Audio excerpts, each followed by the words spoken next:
Oremos.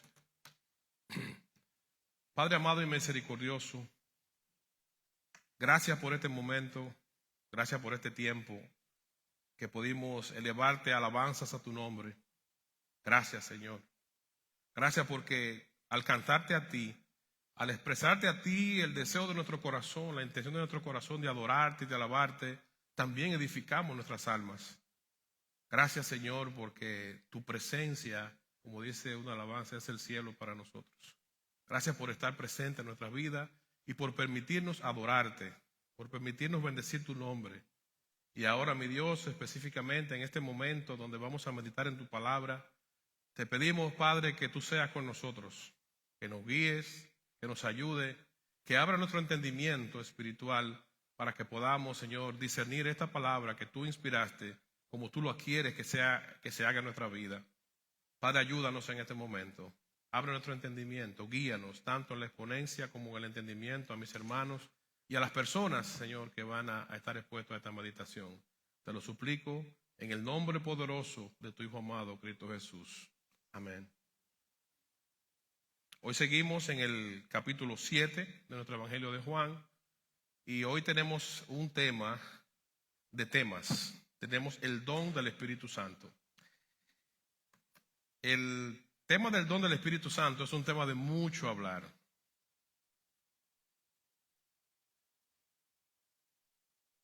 Es un tema de mucho hablar donde vamos nosotros hoy, por la ayuda de la Biblia, a procurar entender qué fue lo que el Señor quiso enseñar en este capítulo 7, versículo 37 al 39.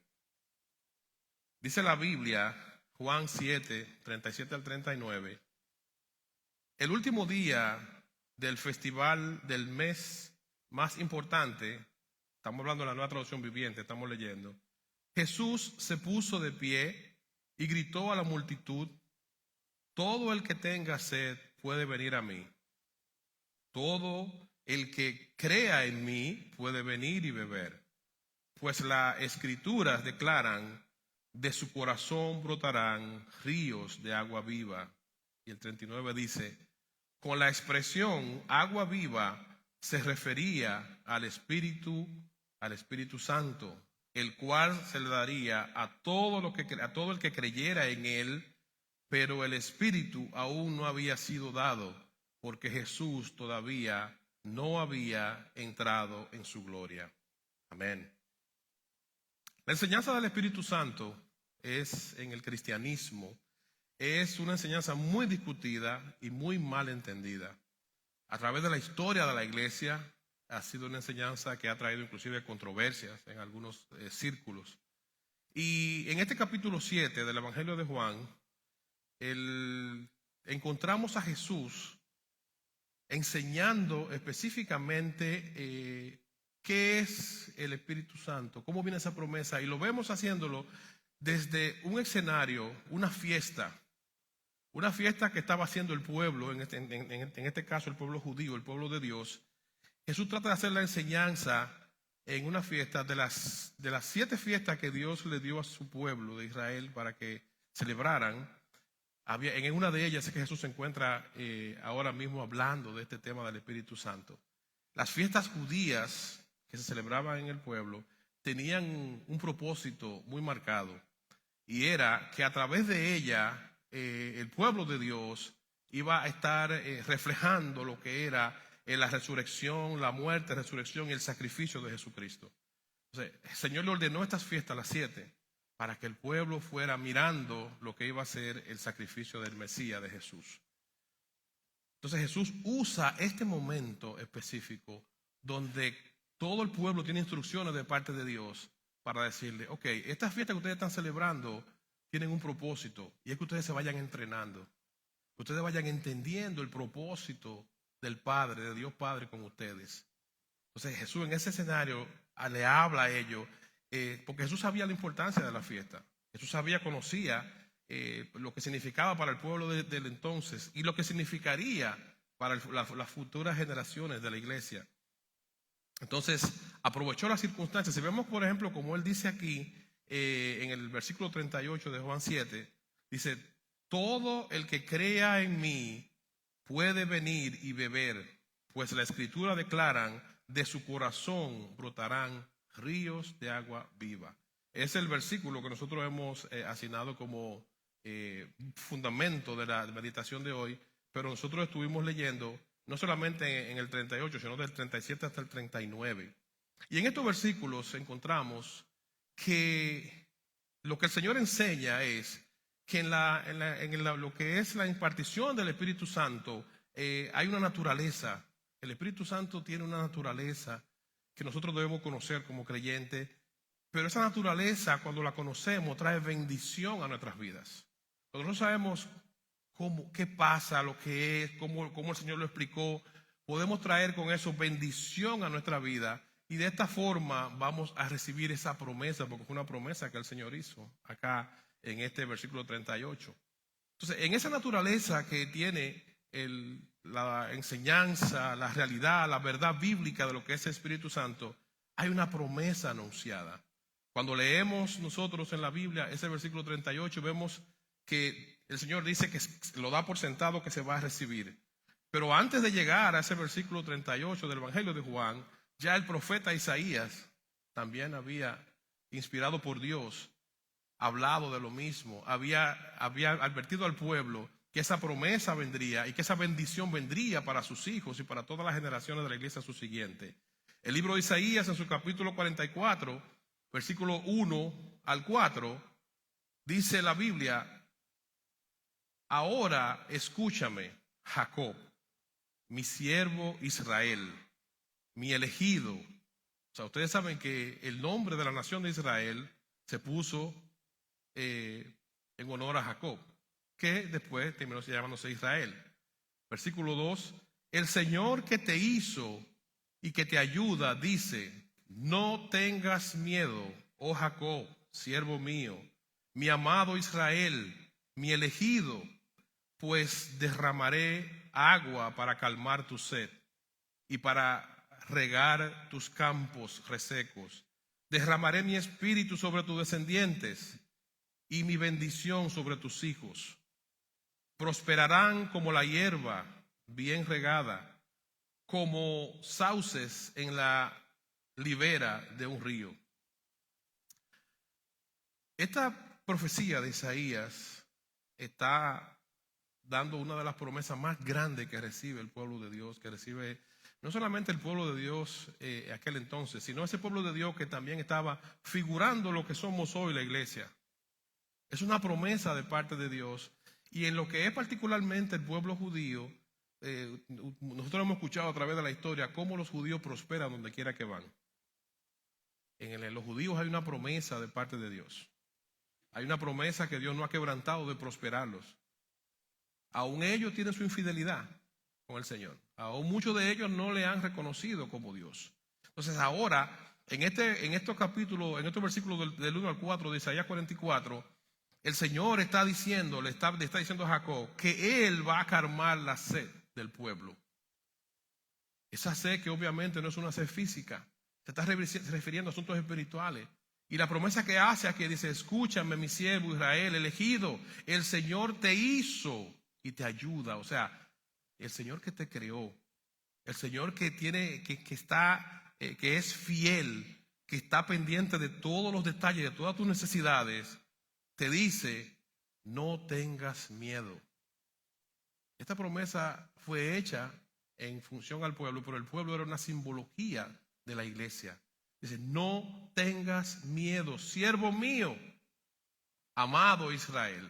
Y el versículo 3 de estos 4 versículos es aquí donde quiero hacer un énfasis. Quiero que veamos cómo dice el versículo 3. Dice: pues derramaré agua para calmar tu sed. Como cantábamos hace un momento. El Espíritu Santo de Dios, porque Dios se relaciona con nosotros a través de su Espíritu. El Espíritu Santo de Dios calma nuestra sed espiritual. Entender lo que es la espiritualidad de un individuo a la luz de la Biblia es necesario. Porque ahí es que nosotros podemos ver más allá de lo que nuestros ojos naturales pueden ver. Ahí es que nosotros podemos comenzar a caminar un camino que solamente se puede caminar con la guianza de ese Espíritu Santo. Por eso nosotros debemos entender por la Biblia qué es lo que dice la palabra de Dios acerca del Espíritu Santo. ¿Qué es lo que dice Dios en su palabra acerca de su Espíritu, que lo ha dado a cada uno de nosotros, lo que hemos creído? Dice que Él derramará agua para calmar nuestra sed, para regar nuestros campos resecos, que derramará, entonces más específico dice, derramaré mi espíritu sobre tus descendientes. Por eso dice también la Biblia que yo nunca he visto un justo desamparado, ni su simiente, o sea, su descendencia, que mendigue pan. Cuando una persona, un hombre, una mujer de Dios, le sirve a Dios de corazón, eso impacta a su entorno, no solamente a la persona, porque esa bendición alcanza a los que están a su alrededor, aún no sean creyentes. Porque la fidelidad de Dios no es la fidelidad del hombre.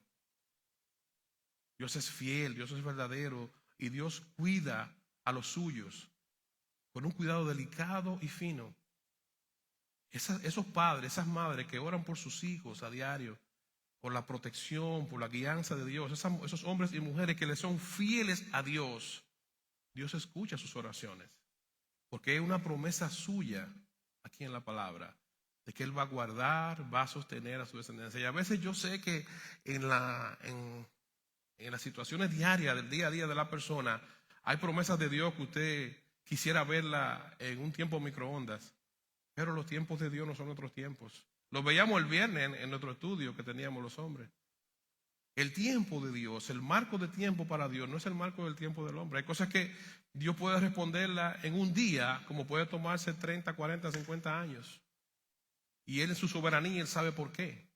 O sea que Dios sabe en qué momento Él nos bendice, en qué momento nos permite pasar por ciertas circunstancias. Dios sabe porque Dios conoce los tiempos.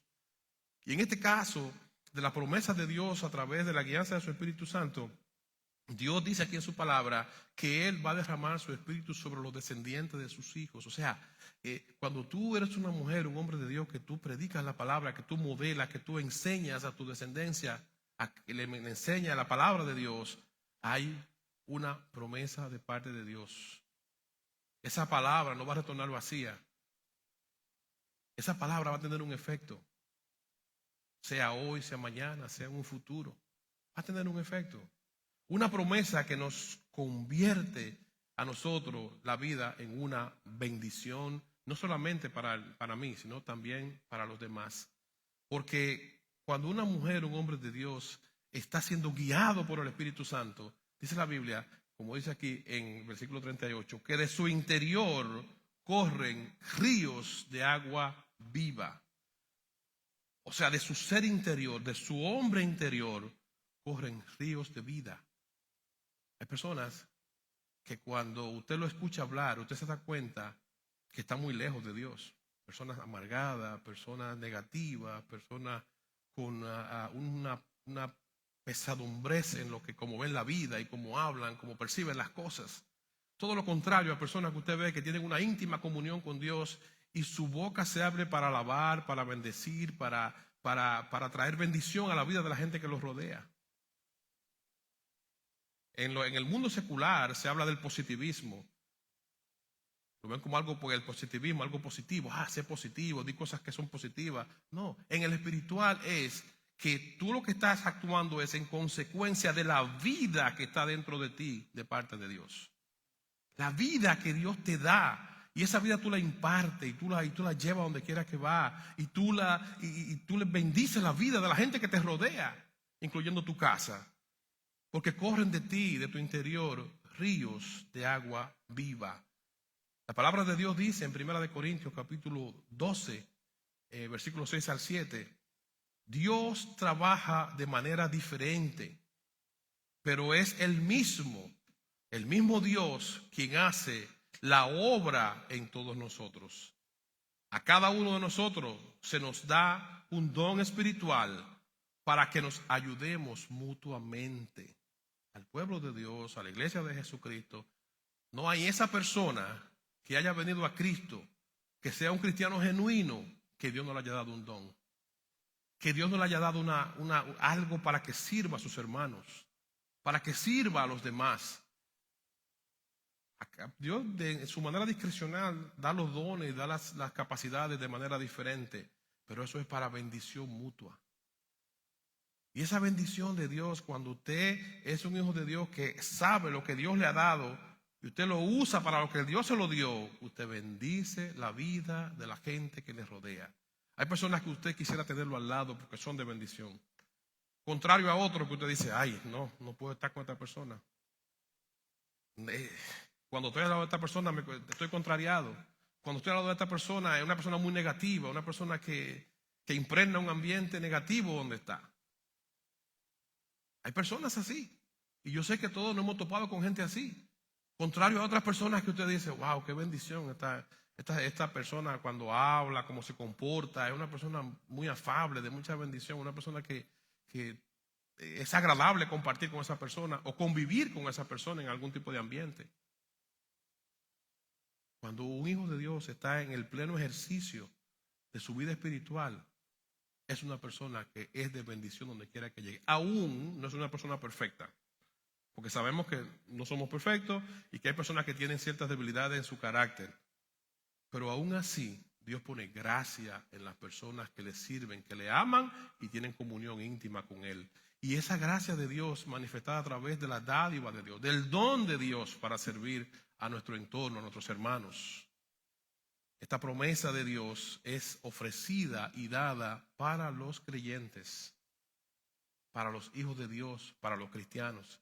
Miren lo que dice Romanos capítulo 8, versículos 1 y 10. Dice, pero ustedes no están dominados por su naturaleza pecaminosa. O sea, ya refiriéndose a los creyentes.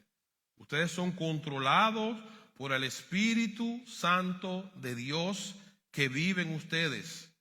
Y recuerden que los que no tienen al Espíritu de Cristo en ellos, de ninguna manera pertenecen a Él, o sea, a Cristo. Versículo 10. Y Cristo vive en ustedes. El cristiano siempre debe recordar eso. Cristo vive en cada uno de sus hijos por su Espíritu Santo. Cristo vive en ustedes. Entonces, aunque el cuerpo morirá por causa del pecado, el Espíritu les da vida porque ustedes ya fueron hechos justos a los ojos de Dios. Todavía un creyente traspase una línea, cometa un pecado, y eso obviamente los pecados siempre traen consecuencias. El amor de Dios no se aparta de nosotros.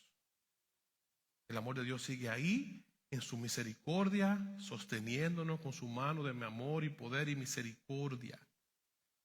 La mano de Dios sigue ahí con nosotros. Yo escuché una vez un hermano pastor, un veterano, decir que se le acercó una hermana un día y le decía, pastor, tenemos que hablar. Oh, sí, hermana, dígame. Tenemos que hablar porque en esta iglesia hay pecado. Oh, sí, hermana. Okay. Y antes de que siguiera hablando, le dice, hermana, antes de que usted siga hablando, yo quiero que usted me diga, claro, es una anécdota lo que estamos haciendo. Yo quiero que usted me diga, ¿qué iglesia usted conoce donde no hay pecado? ¿Cómo que iglesia yo conozco que no hay pecado, pastor? La iglesia debe ser santa, limpia, pura. Sí, hermana. ¿Qué iglesia usted conoce donde no hay pecado? O sea, lo que quiere reflejar no es que se está aplaudiendo el pecado. No, es que somos seres fallidos. Somos seres fallidos que luchamos por serle fiel al Señor y juntos caminamos este camino. Por eso es que la iglesia es un ejército que camina juntos. Cuando un hermano anda medio cojeando de un lado, los otros debemos levantarlo. Como dijo Pablo, hermano, si alguno de entre ustedes es sorprendido de una falta, ustedes que son espirituales, restáurenlo con espíritu de mansedumbre, para que no vaya a ser que uno de ustedes también caiga. Y esa es la iglesia de Jesucristo. Pero eso lo hace el Espíritu Santo de Dios. El Espíritu Santo de Dios que pone en sus hijos todas esas manifestaciones que trae el fruto del Espíritu. Por eso nosotros debemos conocer en la Biblia para cuando esas cosas no se estén dando en nosotros, tú dices, espérate, como que lo que dice la Biblia que son los reflejos del Espíritu Santo en mí, están como medio lejos de lo que yo estoy haciendo. Yo tengo que ponerme a cuenta. Aguántate, yo no voy bien. Por eso el cristiano debe conocer lo que dice la palabra de Dios, porque eso trae bendiciones. Esta promesa trae bendiciones. Ahora, ¿cuáles son estas bendiciones? ¿Cuáles son estas bendiciones que tenemos en esta promesa del Espíritu Santo? Vamos a lo que dice la Biblia. Si vemos aquí en el libro de Gálatas, capítulo 5, el libro de Gálatas hace una lista de lo que es el fruto del Espíritu. En los versículos 22 al 23 hace un desglose. Y ahí habla, y la mayoría lo conocemos, del amor, el gozo, la paz, la paciencia, la mansedumbre, la templanza, la bondad, el dominio propio. Todo eso lo hace, se ve manifiesto en una persona cuando el Espíritu Santo de Dios está operando a plena capacidad en el individuo. Se ve esa paz, ese amor, ese gozo que viene de parte de Dios, esa paciencia para saber manejarse, esa mansedumbre, la templanza que es mantenerse firme ante las circunstancias difíciles, esa bondad, ese amor que puede reflejarse por los demás, por el entorno, ese dominio propio que no te hace ser impulsivo y salir a decir o a hacer cosas de manera repentina y abrupta. Esa bendición se ve en el fruto. El fruto del Espíritu Santo es parte de lo que refleja la bendición que viene de parte de Dios. Nos ayuda a dar muerte a las obras de la carne. Romanos 8, en su versículo 12 y 13, dice que manifiestas son las obras de la carne. O sea, las obras de la carne son esas obras, ¿cuáles son? La ira, la contienda, todas esas obras de maldad que salen en el ser humano. El chisme, todas esas son cosas que son dañinas, que calcomen, que dañan. Cuando nosotros podemos actuar observando esto, repudiando, rechazando esto, entonces eso es parte de la bendición de lo que el Espíritu Santo está trayendo a nuestra vida, porque fortalece nuestro hombre interior, como dice Efesios. El libro de Efesios habla del fortalecimiento de ese hombre interior que tenemos cada uno de nosotros. A veces nosotros nos enfocamos mucho en el de afuera, en eso que vemos todos los días en el espejo. Pero hay un hombre interior que es el que Dios quiere trabajar con nosotros. Es el que Dios quiere trabajar con sus hijos. Y esto lo trabaja en la persona de este Espíritu Santo. Dice el libro de Efesios en su capítulo 3, voy a leer a partir del versículo 14. Dice, por esta causa, aquí hablando el apóstol Pablo cuando estaba orando por los hermanos en Éfeso, por esta causa doblo mis rodillas ante el Padre de nuestro Señor Jesucristo, de quien tomó nombre toda la familia en los cielos y en la tierra, para que os dé conforme a las riquezas de su gloria, para que le dé ¿qué? El ser fortalecido con el poder en el hombre interior por su espíritu. Se está orando para que Dios fortalezca a los hermanos a ser fortalecido en su hombre interior, pero fortalecido por el Espíritu Santo de Dios. Versículo 17.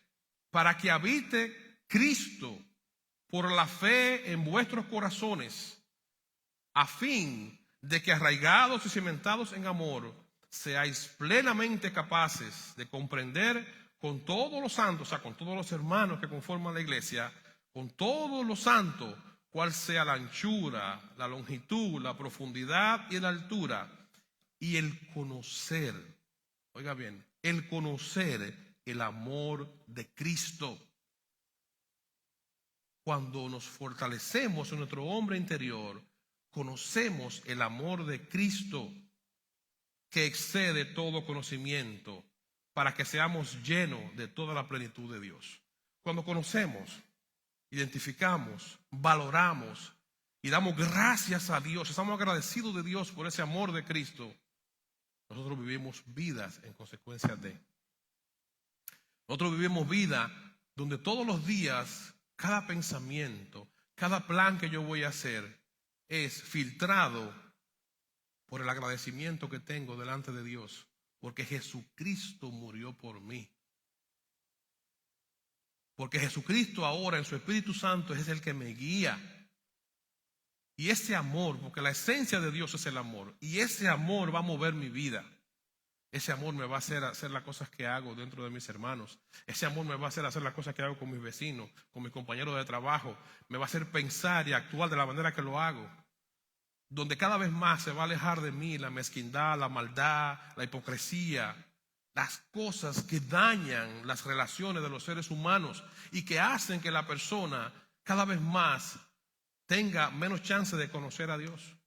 Cuando yo soy una persona que me conoce como un creyente, y mi compañero de trabajo o mi familia, la gente que me conoce, dice, bueno, fulano de que es cristiano, pero ese es cretino, porque ese sí es malo, o ese sí es chismoso, ese sí es mentiroso y pendenciero. Oiga, eso es una piedra de tropiezo grande. Pero eso pasa cuando el amor de Cristo no ha sido manifestado en la vida de un creyente. Eso pasa cuando usted no tiene una conciencia clara del sacrificio de Cristo, de lo que es ese amor por el cual Cristo murió por nosotros y ese amor que Dios pone en cada persona cuando ha tenido un encuentro con Jesucristo. Cuando yo no tengo ese amor por el Señor, yo tengo que saber que estoy lejos y me falta mucho camino. Cuando yo no amo a Cristo, yo estoy lejos del camino. Yo sigo escuchando. Yo quizás un día entendí que soy un pecador, pero no me he arrepentido, no me he convertido. Entonces debo de pedirle a Dios, Señor, yo quiero conocerte.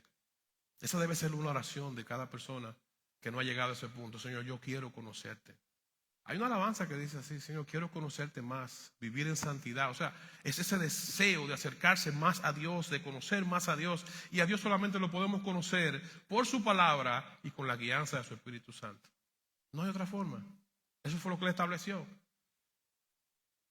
Esa bendición de ese Espíritu Santo de Dios, solamente podemos recibirla por la forma que la Biblia establece.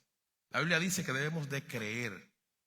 Cuando leemos en el versículo 38, de aquí de Juan 7, 38 y 39, en cada uno de ellos enfatiza la palabra creer. Dice el versículo 38, todo el que crea en mí puede venir y beber. Y el 39 dice, con la expresión agua viva se refería al Espíritu, el cual se le daría a todo el que creyera. Es creer. No es conocer, no es saber, no es caminar, no es estar abierto a escuchar mensajes y cantar alabanza, es creer. Creer en Jesucristo. Todo el que cree para recibir el don del Espíritu Santo en nuestra vida, primero debemos de creer. Para que la fe, esa fe que nosotros debemos procesar y que nos hace mantenernos de pie y que nos hace mantenernos enfocados para poderla recibir como una fe vibrante en nuestra vida, nosotros debemos de creer, porque la fe es necesaria. La fe es necesaria para poder recibir esta vida del Espíritu Santo. Dice Juan en su capítulo 20, versículo 30, hablando del propósito del escrito de este libro de Juan, de este evangelio, dice lo siguiente. Dice, hizo además Jesús muchas otras señales en presencia de sus discípulos, las cuales no están escritas en este libro. Dice el 31, pero estas se han escrito para que creáis que Jesús es el Cristo, el Hijo de Dios, y para que creyendo tengan vida en su nombre. Todos esos milagros que registra aquí el Evangelio de Juan y los otros evangelios, dice aquí la Biblia, específicamente en el propósito de este libro de Juan, que no es muy diferente a de los otros, dice que todo lo que se escribió, todos esos milagros que están registrados en la Biblia, todo ese poder de Dios que se ha documentado para que quede manifiesto, se ha hecho para que nosotros, creyendo, podamos tener vida en el nombre de Jesucristo. Ese es el propósito. Si yo no escucho la palabra de Dios, si yo no escudriño la palabra de Dios, si yo no me acerco a la palabra de Dios con el propósito de creer y tener vida en Jesucristo, entonces no me estoy acercando con el propósito correcto. No lo estoy haciendo correcto. Al arrepentirnos de nuestros pecados, también nosotros estamos en la dirección correcta. Al arrepentirnos de nuestros pecados, nosotros estamos buscando la ruta que me hace a mí poder encontrarme con ese regalo de parte de Dios que se llama el Espíritu Santo. El libro de Hechos, en su capítulo 2, versículos 38 y 39, aquí hablando del apóstol Pedro en su primer discurso público, dijo, dice el versículo 38, aquí hablando Pedro, Pedro les dijo a las personas que lo escuchaban, arrepentíos. Fíjense cómo comienza. Pedro fue este actor que Dios usó, este instrumento que Dios usó cuando entregó la promesa del Espíritu Santo. Cuando el Espíritu Santo descendió en Pentecostés, Pedro era el hombre que estaba a cargo del discurso, del momento. Y Pedro está diciendo aquí, para que puedan tener la presencia de Dios en sus vidas, le dice a ellos, nos dice a nosotros, arrepentíos y bautícense cada uno de vosotros en el nombre de Jesucristo para perdón de sus pecados. Entonces dice, y recibiréis el don del Espíritu Santo. ¿Qué implica arrepentirse y bautizarse? Arrepentirse es reconocer que yo soy un pecador. Reconocer que yo necesito a Dios en mi vida y que a Dios solamente puedo llegar a través de Jesucristo. El bautismo es un símbolo público. El bautismo es cuando yo digo públicamente que yo estoy ahora mismo comenzando una nueva vida en Cristo y que mi vida pasada, eso quedó atrás. Yo comienzo ahí, dejo mis pecados anteriores y comienzo una nueva vida en Cristo. Bautizarse es un símbolo público. Es una manifestación pública donde le decimos a las personas que nos conocen, al mundo que nos conoce, hoy comienzo una nueva vida en Cristo. Hoy comienzo un nuevo camino. Entonces Pedro le dice, arrepiéntanse, o sea, sean conscientes de qué vida están llevando y arrepiéntanse. Pero no solamente se arrepientan, sino que den un paso público, visible, de su arrepentimiento, de que ustedes han querido y han deseado y se han comprometido a comenzar una nueva vida en Cristo. Por eso dice, arrepiéntanse para que reciban el Espíritu Santo. Y versículo 39 de Hechos 2 dice, porque para vosotros es la promesa. Es una promesa de parte de Dios. Y para vuestros hijos y para todos los que están lejos, para cuantos el Señor nuestro Dios llamare. Cuando usted es un siervo de Dios, una sierva de Dios, sus hijos, su descendencia, su entorno está mirando lo que usted hace. Cuando sus hijos, las personas que conviven con usted, lo que ven en usted es un hombre, una mujer que vive escudriñando la palabra, que vive orando, cantando alabanzas. Eso es una enseñanza. Las personas son influenciadas por su entorno. Usted está inconscientemente predicándole a esas personas que tiene al lado. Hay personas que profesan la fe cristiana, dicen ser creyentes y solamente son creyentes cuando entran en la puerta de la iglesia. Fuera de ahí, jamás vuelven a ver esa Biblia, jamás vuelven a escuchar una alabanza, jamás vuelven a mostrar ninguna evidencia de que tienen una comunión con Dios. Entonces, hay promesa, pero hay promesa para el que vive de esta manera que está diciendo aquí el apóstol Pedro en el capítulo 2 de Hechos. Esta es una promesa para la descendencia, pero para eso dice, arrepiéntanse, conviértanse, bautícense. O sea, hagan un compromiso público de comenzar una vida diferente, una vida en Cristo Jesús. Y es una vida donde el Señor dice, Él mismo dice, mi yugo es fácil y ligera mi carga. O sea, ustedes pueden venir a mí, no crean que es una carga. El otro día, conversando con un hermano, hablábamos de cómo mucha gente percibe, dice, no es fácil llevar la vida cristiana, no es fácil vivir como ustedes viven en ese régimen, porque lo ven como un régimen mucha gente. Y yo me pregunto, ¿cuál es más régimen? ¿El mundo que destruye o la fe que salva y que da vida? Entonces, ¿cuál es el régimen? Entonces nosotros tenemos que arrepentirnos, convertirnos, estar convencidos porque hemos creído, porque tenemos convicción. Convicción de lo que hemos creído. Estudiando la palabra de Dios es una de las formas que nosotros podemos tener esta convicción. Porque yo no puedo creer en algo que no conozco. Si yo no estudio la palabra, si yo no conozco lo que dice Dios en su palabra, no puedo saber. Y lo dice la Biblia, Efesios 6, 17. Dice que tomemos el yelmo de la salvación. O sea, para yo poder comprender la esencia de lo que es la salvación, dice, tomemos, Efesios 6, 17, tomad el yelmo de la salvación y la espada del Espíritu, que es la palabra de Dios. O sea, la forma en como yo voy a pelear mi batalla espiritualmente es con la palabra de Dios. Si yo no la conozco, no la puedo pelear. El que conoce la palabra de Dios, cuando está viviendo circunstancias donde se ve que le están tirando en diferentes direcciones, ¿cómo responde a esa circunstancia? Por lo que dice aquí. No responde en sus opiniones personales, responde por lo que dice Dios en su palabra.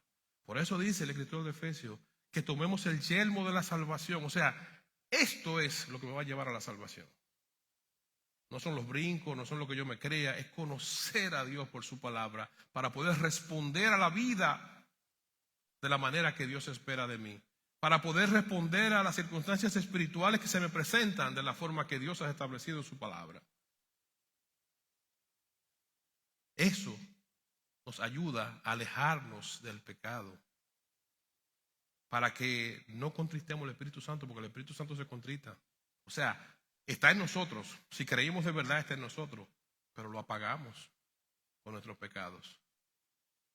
Y hay personas que tienen una lucha, pero al no tener comunión, al estar actuando de manera ligera, entonces contritan al Espíritu Santo, como dice Efesios 4, 29 al 31. También se apaga. O sea, él se contrita, se reduce a una mínima expresión en su vida, pero también se apaga. Según dice Primera de Tesalonicenses 5:19.